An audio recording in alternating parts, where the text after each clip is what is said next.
Olá pessoal, meu nome é Thiago, sejam bem-vindos ao canal Ciência Elétrica e essa é a quinta aula do nosso curso de LT Spice, onde nós vamos estudar como configurar o LT Spice para fazer simulações quando a gente objetiva aí fazer análise do ponto de operação do circuito, ali em corrente contínua.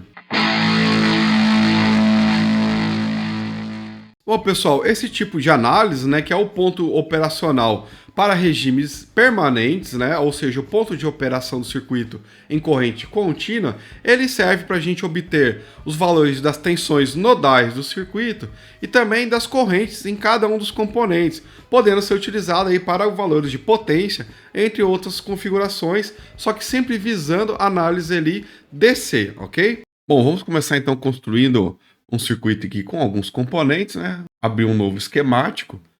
E agora vamos colocar aqui então uma fonte de tensão e alguns resistores aqui.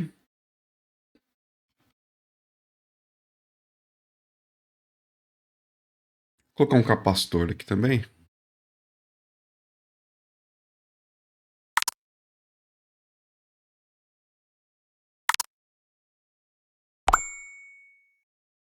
A fonte aqui então com 10 volts. E os resistores aqui 10 ohms, 20, 30, 40. O capacitor vamos pôr aqui a 100 microfarads. Não se esqueça de colocar o terra, tá, pessoal? Sempre que eu estiver montando um circuito aqui, ele vai precisar desse terra para ele fazer a análise de circuito, né? Então, se você não colocar, vai dar erro aí na hora que você for executar a simulação. Para que a gente possa, então, configurar a simulação, basta a gente clicar com o botão direito em qualquer lugar aqui do esquemático e vem aqui, ó, pessoal, em Edit Simulation Command, tá? Aqui vai abrir essa janela que é onde a gente vai configurar a simulação. Né? Nas aulas anteriores vocês viram eu usando essa tela com uma certa frequência, usando aqui a simulação transiente e colocando um segundo aqui, que era o tempo de simulação.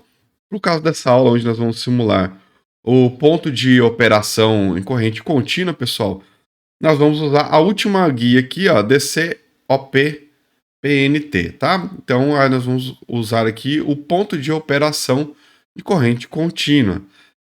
E aqui, pessoal, nós temos a nossa diretiva, né? Ponto .op. Então, eu vou colocar ela aqui, logo abaixo do circuito. E esse ponto .op está informando, então, para o simulador que eu vou fazer uma simulação, então, para análise DC, né? Então, vamos lá, rodar a simulação.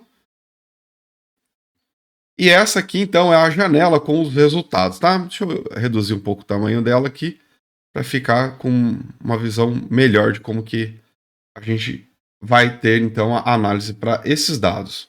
Bom, nessa janela, pessoal, nós temos aqui os dados referentes aos valores de tensão e corrente nesse circuito, tá? Para os níveis de tensão, vocês observem aqui, ó, nós temos o V, certo? E logo em seguida, entre parênteses, nós temos o nome do nó onde está sendo medida o nível de tensão, sempre aqui em relação ao terra, tá? Por isso que o simulador pede sempre a gente colocar um ponto de referência para análise, no nosso caso aqui, que é o GND, né? Bom, então significa que esse primeiro nó, o nó 001, tem 10 volts em relação ao terra.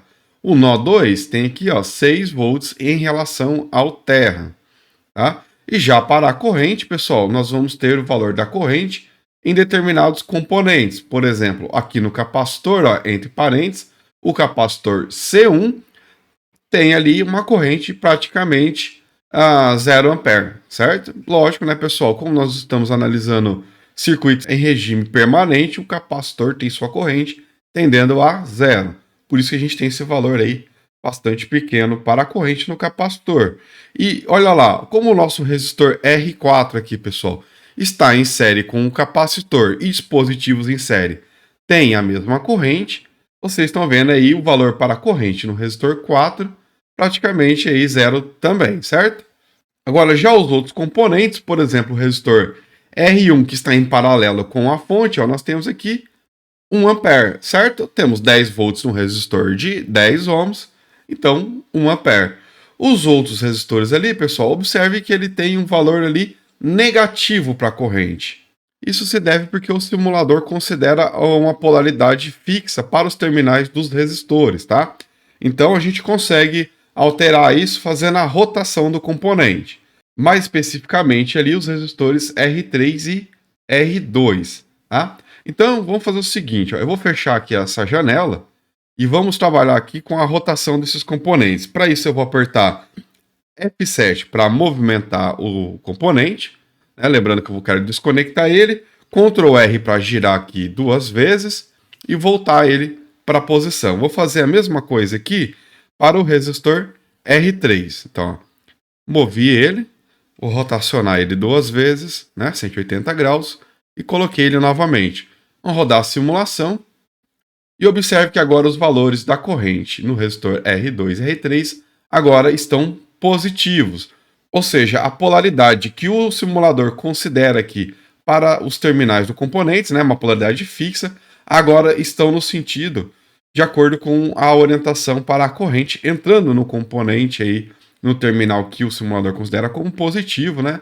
Então, ao longo do tempo, pessoal, vocês vão pegar o costume aí de rotacionar os resistores e outros componentes, né, para manter aí o sentido da corrente de forma adequada.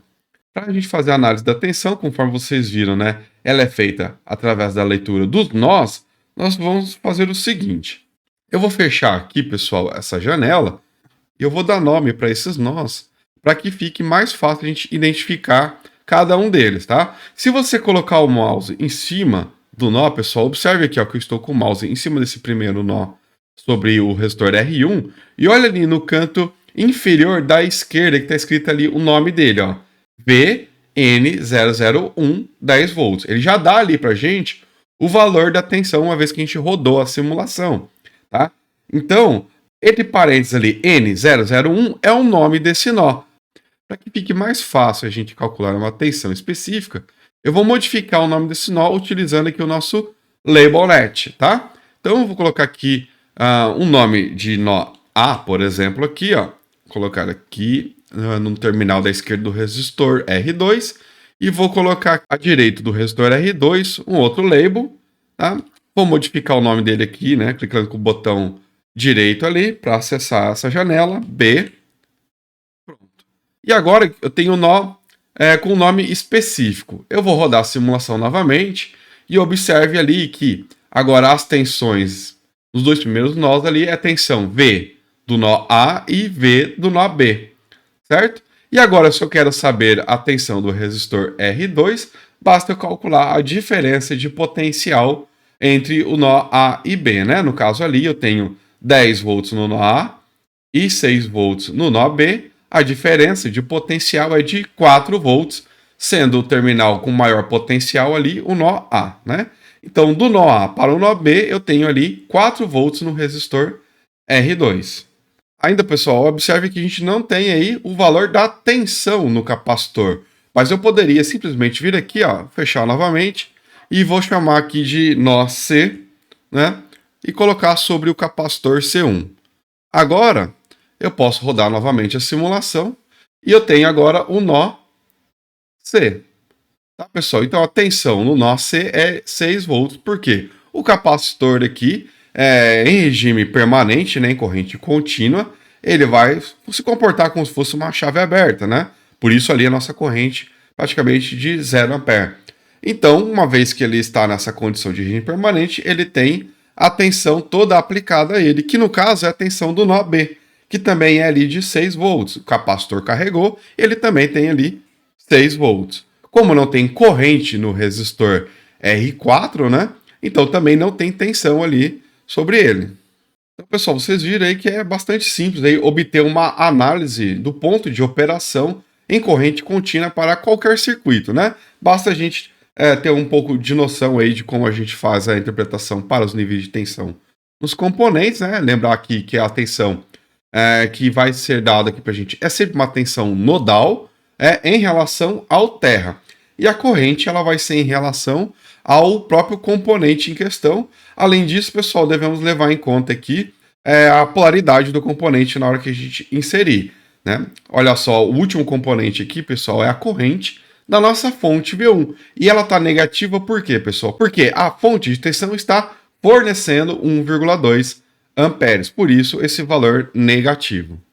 Né? A corrente está deixando o componente, enquanto nos outros componentes a corrente está agora entrando. Tá? Isso que vai significar para a gente, então, esse sinal aí de negativo ou positivo, no caso de ausência de sinal para a corrente. Bom, pessoal, agora que nós sabemos como configurar o LT-Spice para fazer a análise em regime permanente, né, análise aí no ponto de operação DC, podemos agora dar o próximo passo, tá? Então, na próxima aula, né, no vídeo da aula 6 desse curso, nós vamos estudar como configurar o LT-Spice para fazer a análise no regime transitório, né? Então, pessoal, eu espero que esse vídeo tenha sido útil para vocês, né? Verifique a sua inscrição no canal, caso não seja inscrito ainda, né? Ative as notificações para ser avisado sobre as próximas aulas, né? Deixe seu like caso tenha gostado do vídeo e fique à vontade para deixar alguma crítica, dúvida ou sugestão aí na área de comentários, ok? Forte abraço e até a próxima aula.